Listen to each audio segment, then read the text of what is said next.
সকলেই ভেবেছিলেন আরজিকর মামলায় দোষী সাব্যস্ত সঞ্জয় রায়ের মৃত্যুদণ্ড হবে, কিন্তু শিয়ালদহ আদালতের বিচারক অনির্বাণ দাস তার নির্দেশে জানিয়েছেন এই ঘটনা বিরলতম নয়, তাই সঞ্জয়ের যাবজ্জীবন কারাদণ্ড দেওয়া হচ্ছে। আর সেই সাজা শোনার পর প্রাথমিক প্রতিক্রিয়ায় সঞ্জয় বলেছেন তিনি বদনাম হয়ে গেলেন। ফাঁসির বদলে আমৃত্যু কারাদণ্ড হয়েছে সিভিক ভলান্টিয়ারের, তা নিয়ে অবশ্য নির্লিপ্তই ছিলেন। সঞ্জয় প্রথম থেকেই নিজেকে নির্দোষ বলে দাবি করে এসেছে। সোমবারও একই কথা বলে সে। সোমবার দুপুরে শিয়ালদহ আদালতে 210 নম্বর ঘরে বিচারক অনির্বাণ দাসের এজলাসে রায়দানের আগে কাঠগোড়ায় দাঁড়িয়ে কান্নাকাটি করতে দেখা গিয়েছিল সঞ্জয়কে।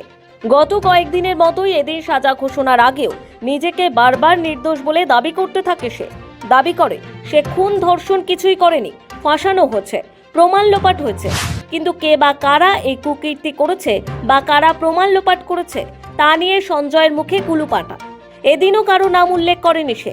এদিকে সিবিআই এবং নির্যাতিতার পরিবারের আইনজীবীরা আর্জি জানিয়েছিলেন সঞ্জয়কে ফাঁসি দেওয়া হোক, যদিও শেষ পর্যন্ত বিচারক তাকে যাবজ্জীবনের সাজাই দিয়েছেন। রায় শুনে কাঁদো কাঁদো মুখ হয়ে যায় সঞ্জয়।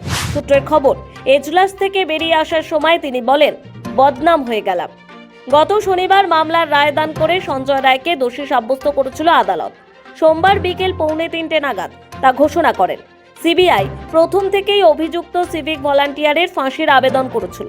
চার্জশিটেও তাকে একা দোষী হিসেবে দাবি করেছিল।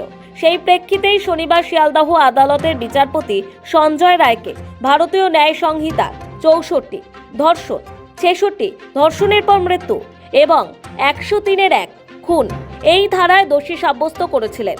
সোমবার সঞ্জয়কে যাবজ্জীবন কারাদণ্ডের সাজা শোনানোর পাশাপাশি বিচারক অনির্বাণ দাস জানিয়েছেন তাকে 50,000 টাকা জরিমানা দিতে হবে। এছাড়া নিহত চিকিৎসকের পরিবারকে 17 লক্ষ টাকা ক্ষতিপূরণ দেওয়ার জন্য রাজ্য সরকারকে নির্দেশ দিয়েছে আদালত। সৌভিক সান্যালের রিপোর্ট, সময়, কলকাতা।